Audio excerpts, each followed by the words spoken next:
All right, everybody, Jacob here, Miami Dolphins Syndicate. Welcome back. This is the second edition of 5 Things We Learned. These are 5 things we learned on Christmas Day against the Green Bay Packers. Starting off, number 1, concern for Tua. Now, this is definitely something that you can look at from a multitude of angles. First and foremost, just his health and safety. He's sustained probably another concussion. He's in concussion protocol. This would be the 3rd time this season he's had a head-related injury, and it's scary. And it stinks because he is much easier to tackle than a lot of people in the league. He's 6'1", 218 pounds. He's not the most durable guy in the world. And he doesn't do himself any favors because he still tries to prolong plays even though he has somebody who's like 6'6", 350 pounds breathing down his neck. He needs to do better at getting down. It's definitely a concern, and I'm really concerned for him as a person and his health. But then also him as a quarterback. I talked about it on Monday, a little bit on Sunday in the live stream. I'm just not sure Tua is the guy. He's very limited physically. His game is dependent on everything really going right for him. It's something that I don't know how sustainable that is. I don't know how that's going to look if we make the playoffs. Now, if we're without him, we go up to New England. Without him, I don't feel good. I still very much like him as a quarterback. I think he's a top 15 quarterback. I'm just not sure if he's the right guy. And if there's players out there like Tom Brady and Aaron Rodgers available in the offseason that, they'll give us a year or two and we'll see what happens, I might entertain that. And might think that's worth it.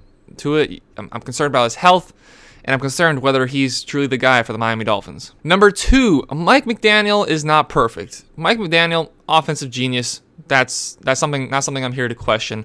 And it's not even really an insult. It's not really, I don't want to talk down on the man. It's just he is a first-year young head coach that has stayed on the offensive side of the ball for his entire career. The special teams and the defense is something that it's concerning. You give up the first kickoff for the Packers. They take it all the way back to the 9-yard line. Jason Sanders misses another field goal. The defense has been horrid this year. We saw that on display. Now, it wasn't as bad as it typically is, but the line isn't finishing their pressures. And then we have this young, beat-up secondary. Everything else outside the offense is a concern. And that's something that he's going to learn how to manage as his years go on as a head coach. He's a great coach. I'm happy he's our head coach. I have nothing truly bad to say about him, but we do need to recognize he has a lot to learn. He is stepping into this role for the first time. He's calling plays for the first time. So he's a great coach. He's wonderful, but we see now, even on the offensive side of the ball, we didn't score a single point in the second half. And when Tua's not playing well, when Tua has 6 brain cells, what is he going to do to change up the team? We saw against Buffalo that he went away from the run when it had a lot of success previously in the game. He's got a lot to learn, and that's okay. Number 3, something I just spoke about a little bit. The running game has to be an offseason focus. Another game with a poor rushing attack. They looked all right in the first half, and then again, we go away from it. It sucks. It sucks to see. There's no other way I can put it. We've had 2 good games really all year long against the Browns and against the Bills where we run the ball effectively. And that opened things up for us. That opens up play action. That opens up the rest of the field.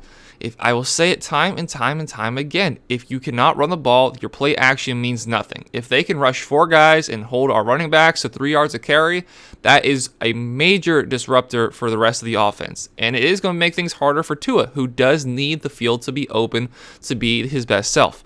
The rushing attack, the offensive line, which also led to his injury, that needs to be a massive addressing point in the offseason. We need to bring in a better running back than we have. I don't know if we could afford to, but Tony Pollard is a free agent. Maybe our second, our third, whatever round pick we deem is worthy of taking somebody, draft a running back. But the rushing attack, how we cannot rely on it is sickening. It's painful to watch. We definitely need to address that come the offseason. Number 4, we should have traded Mike Gesicki. Gesicki in the last 5 games has combined 2 catches for 29 yards. There is just simply nothing for him to do in this offense. He's getting paid the franchise tag. I think it's $12 million for a tight end. Maybe I'm wrong on that. But we're paying $12 million for him to just go out there and run routes. He's not built for this offense. Durham Smythe, while he's not an offensive weapon, he provides more value in the fact that he's a great blocking tight end. Gesicki doesn't have a big enough frame. I have no idea how he's not put on more muscle at this point in his career, but he hasn't. He can't shed a tackle. I don't know if he shed a tackle in his entire career. He just doesn't provide anything. Yes, every now and then he'll have an acrobatic catch like the one in the back of the end zone against the Ravens, but that's not enough for me to commit to him for the next few seasons, giving him above $10 million when we have many other needs, especially like I just said in the previous point, the rushing attack. I'm not extending Gesicki. We should have traded him in the beginning of the season. We probably could have got a third-round pick for Mike Gesicki. At this point, his value, we're lucky to get a sixth-rounder for him. But number 5, with all that being said, we are still in control. Now, with Tua's health, a big concern going up into New England, whether it's going to be Teddy, whether it's going to be Skylar Thompson, or whether Tua is going to be able to find a way to play for his own sake. I feel for the guy. I don't think he should play, but we'll see what happens. Maybe he doesn't have a concussion. Maybe it was just some sort of concern. But we do control our own destiny, and I've said this now for, 4 straight weeks, and it's agonizing because 2 years in a row, 3 years in a row now, we've controlled our own destiny. We've been in a spot that as long as you win, you're in. We saw against Tennessee last year. We fell. We saw against the Bills last game of the season. The year before that, we fell. And now here we are going up to New England.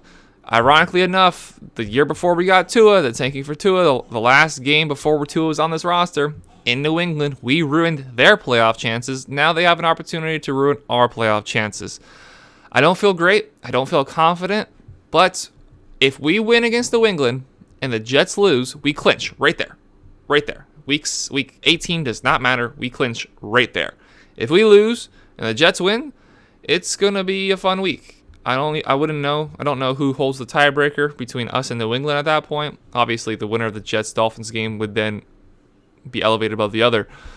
But I don't feel great. It's definitely scary going into this week. Probably going with Teddy Bridgewater and just seeing what happens. So that was the 5 things we learned for the Miami Dolphins against the Green Bay Packers. Did you have any other notable takeaways from that game? Let me know down in the comments below. If you haven't yet, please make sure to subscribe here at Miami Dolphins Syndicate, getting more and more subscribers by the day. So very appreciative of the growth we've seen here. So again, if you haven't yet subscribed, please do so down below. Please like, please get in the comments, get interacting with the channel. We appreciate all y'all. Thank you very much for watching. Have a great rest of your day. Take care, everybody.